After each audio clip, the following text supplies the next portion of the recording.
അങ്ങനെ കഴിഞ്ഞ ഇടത് സർക്കാർ കുടുക്കാൻ ശ്രമിച്ച ഒരു കേസിൽ നിന്ന് സതീശൻ തലയൂരിയിരിക്കുകയാണ്. V D Satheesan രക്ഷപ്പെട്ടിരിക്കുകയാണ്.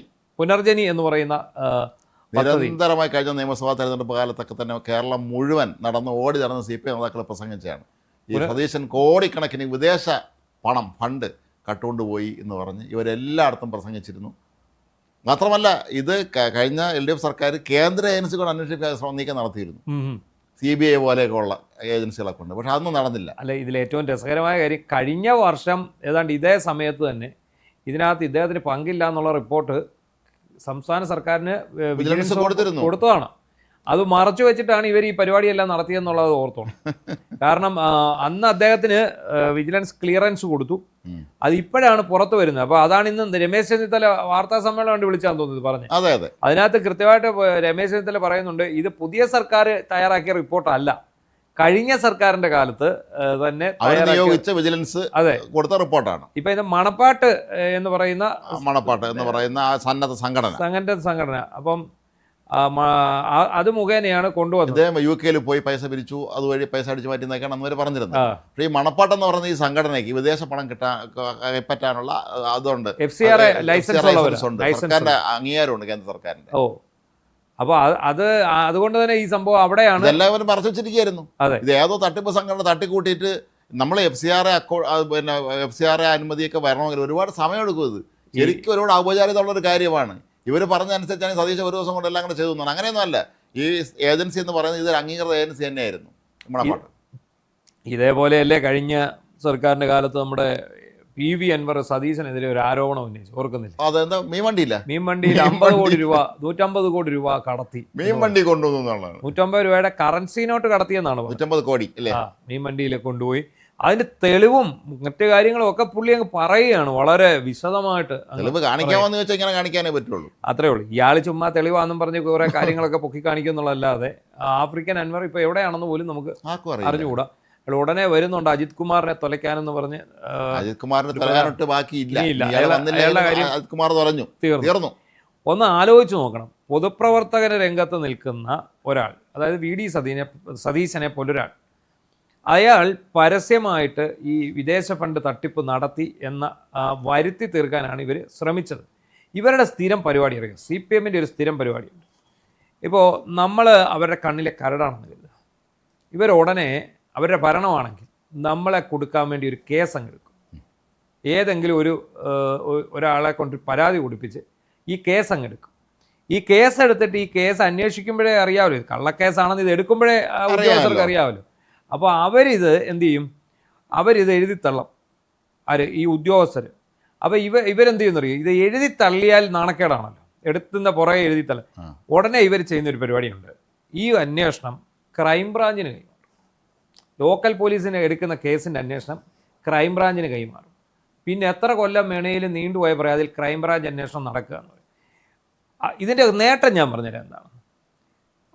അപ്പോഴായിരിക്കും നമ്മളൊരു വിവാദ പ്രസ്താവന, അല്ലെങ്കിൽ നമ്മളൊരു പ്രസ്താവന സർക്കാരിനെതിരെ നടത്തുകയോ സർക്കാരിനെതിരെ നീങ്ങുകയോ ചെയ്യുമ്പോൾ ഉടനെ ഇവർ ഈ സംഭവം എടുത്തിട്ട് ഇയാൾ ഇത്ര കോടി രൂപയുടെ ക്രൈംബ്രാഞ്ച് അന്വേഷിക്കുന്ന കേസിലെ പ്രതിയാണെന്ന് പറയും.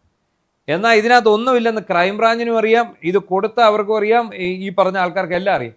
ഇത് ഉപയോഗിച്ചുകൊണ്ട് ഇവർ നമ്മളെ കൊടുക്കാം. അതാണ് ഇവരുടെ രീതി. അത് ഇത്രയും സതീശനെ പോലെ വലിയൊരു നേതാവായതുകൊണ്ട് സാമ്പത്തികത്തിൽ കൊടുക്കാൻ നോക്കി, അതല്ലെങ്കിൽ പെണ്ണ് കേസ് കൊടുക്കുമായിരുന്നു.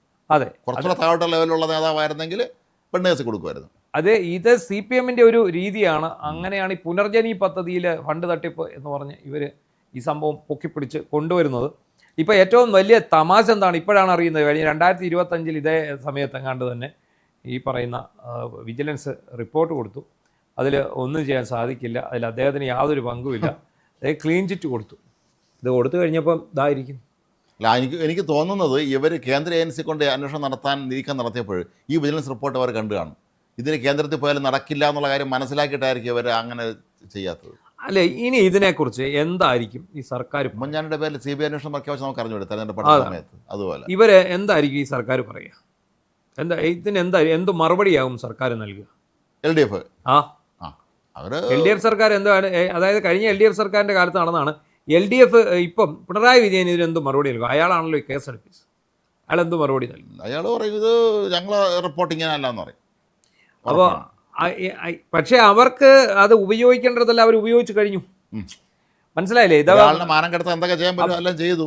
വി.ഡി. സതീശനെതിരെ അവരിത് ഉപയോഗിച്ച് കഴിഞ്ഞു. ഇനി എന്താ? വി.ഡി. സതീശൻ മുഖ്യമന്ത്രിയായി, അതിനെല്ലാം അതിജീവിച്ചുകൊണ്ട്. അതെ, അത് അതിജീവിച്ച് അദ്ദേഹം മുഖ്യമന്ത്രി. അയാളുടെ സമയം ബെസ്റ്റ് ടൈം അറിയാം വി.ഡി. സതീശൻ.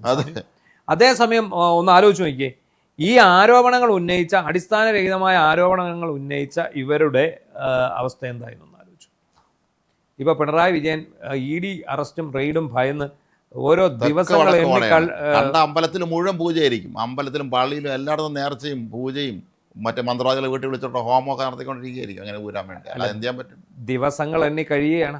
അപ്പം ഞാൻ പറഞ്ഞത് എന്താണെന്ന് അറിയാം, മോള് ഏതാണ്ട് തള്ളി പറഞ്ഞ മട്ടിലാണ് എല്ലാ അച്ഛനാണെന്നങ്ങ് പറഞ്ഞ പ്രശ്നം. അല്ലാതെ വേറെ മാർഗ്ഗമില്ല. എനിക്ക് തോന്നുന്നത് അന്ന് ഇവർ അഭിഭാഷകരുടെ ഉപദേശം സ്വീകരിച്ചായിരിക്കും അത് പറഞ്ഞത്. അവരുദ്ദേശിച്ചത് അവിടെ സംഭവിച്ചത് എന്തായിരിക്കാനാണ് സാധ്യത. എൻ്റെ ഒരു ഊഹമാണ്, ഈ തുടർഭരണം ഉണ്ടാകും, ഞങ്ങൾക്ക് കേന്ദ്രത്തിൽ നിന്ന് സപ്പോർട്ട് കിട്ടും, കാരണം കേന്ദ്രത്തിൻ്റെ അജണ്ടകൾ ഞങ്ങളിവിടെ നടപ്പാക്കുന്നുണ്ട്, പകരം ഞങ്ങൾക്ക് കേന്ദ്രത്തിൽ നിന്ന് സപ്പോർട്ട് കിട്ടും, അതുകൊണ്ട് ഞങ്ങൾ ആനപ്പുറത്തിരിക്കുന്ന ഞങ്ങൾക്ക് പട്ടിയെ പേടിക്കേണ്ട.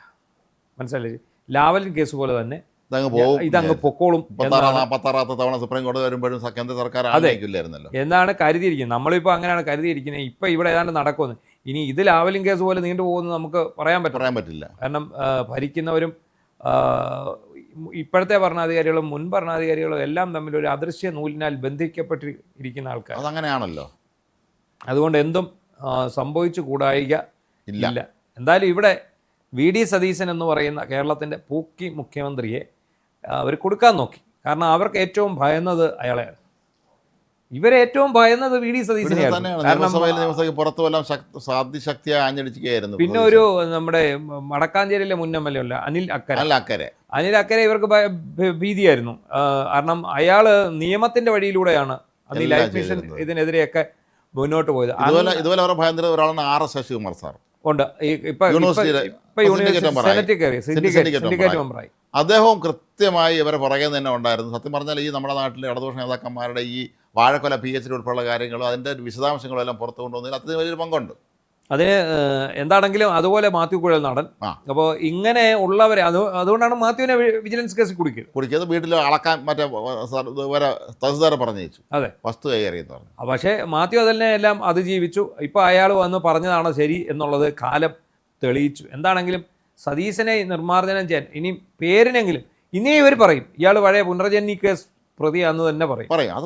അതും പറയും. അതാണ് അവരുടെ ഉപയോഗം. അത്രയേ ഉള്ളൂ. അവർക്കിത് കേസെടുക്കണമെന്നോ ഇങ്ങനെ അറസ്റ്റ് ചെയ്യണമെന്നൊന്നുമില്ല.